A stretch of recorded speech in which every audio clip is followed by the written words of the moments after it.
ভিডিওটা না করে আর থেকে থাকতে পারলাম না আর কি। সালমান সাহেবকে নিয়ে, সালমান ভাই, আমাদের প্রিয় নায়ক সালমান ভাইকে নিয়ে মন্তব্য করেছেন কে? সোহেল রানা সাহেব। উনি ওনার মতো মন্তব্য করেছেন। ওনার যতটুকু আছে, উনি চলচ্চিত্রের মানুষ, উনি যেভাবে দেখেছেন বা যেভাবে ওনার মনে হয়েছে উনি এইভাবে কথা বলেছেন।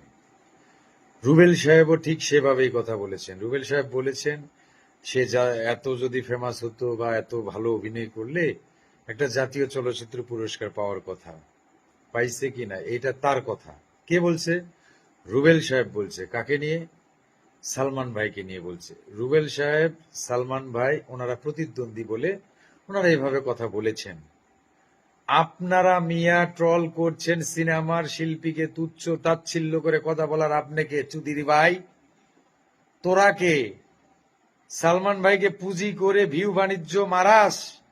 ঠিক আছে, তুই ভিউ বাণিজ্য কর। তুই সিনিয়র শিল্পীকে ছোট করে কথা বলছিস কেন? চোদনার পো। তোরা কারা? তোরা কোত্থেকে আইছিস? ওনারা চলচ্চিত্রের মানুষ, অ্যাট এ টাইম একই সময়ে কাজ করেছে। তোরা বাজে কথা বলছিস কেন? সেই সময় তোরা ছিলি? সেই সময় মার্কেটে তারা ছিল। তারা বলছে তারা কি বিচার চাচ্ছে না? তারাও তো বিচার চাচ্ছে। তারা তাদের ক্যারিয়ার নিয়ে কথা বলছে। তোরা বাজে কথা বলছিস কেন?